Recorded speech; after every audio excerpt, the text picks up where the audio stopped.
20 over শেষে ইন্ডিয়ার সংগ্রহ 168 রান এবং বাংলাদেশকে জিততে হলে করতে হবে 169 রান। সত্যি বলতে বাংলাদেশের বোলাররা যেভাবে শুরু করছিল মনে হচ্ছিল যে আজকে স্কোরটা 200 প্লাস যাবে, কিন্তু অবশ্যই আমাদের বোলারদেরকে ক্রেডিট দিতে হয়, তারা শেষ 10 ওভার চমৎকার বোলিং করছে। শেষ 10 ওভারে মাত্র 75 রান দিছে এবং যার প্রেক্ষিতে 20 ওভার শেষে ভারতের সংগ্রহ 168 রান এবং বাংলাদেশের আজকে এই চেষ্টা করা উচিত, কারণ ওমানের মতো দল ভারতের বিপক্ষে 180 রান চেস করতে যাও কিন্তু 160-র কাছাকাছি 160 প্লাস হইতে পারে, আমার ঠিক মনে নাই, ওই স্কোরটা কিন্তু করছিল এবং খুব ভালো ব্যাটিং করছিল ওমান এই ইন্ডিয়ার বিপক্ষে। সো সেই ক্ষেত্রে বাংলাদেশে কিন্তু আজকের এই চেষ্টা করা উচিত।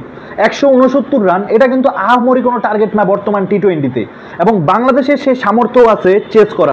বাংলাদেশ কিন্তু সেম স্কোরটা চেস করেছিল শ্রীলঙ্কার সাথে, শ্রীলঙ্কার বোলিং এটাও কিন্তু খুব একটা খারাপ না। সেই ক্ষেত্রে বাংলাদেশকে অনেকটা কনফিডেন্সলি খেলতে হবে এবং ক্যালকুলেটিং ব্যাটিং করতে হবে। ক্যালকুলেটিং চেজের মাধ্যমেই সম্ভব এই টার্গেটটা চেস করা। তো গাইস চলেন দেখা যাক আমাদের ব্যাটসম্যানরা কি করে। বোলারদের কাজটা কিন্তু বোলাররা ঠিকই করে দিচ্ছে। এই অ্যাটাকিং ব্যাটিং এর সামনে যে আমরা 168 রানে তাদেরকে থামাইতে পারছি, এটাই আমাদের বোলারদের একটা ক্রেডিট। অবশ্যই তারা ভালো বোলিং করছে। এখন দেখার বিষয় আমাদের ব্যাটসম্যানরা কতটা প্রুভ করতে পারে নিজেদেরকে।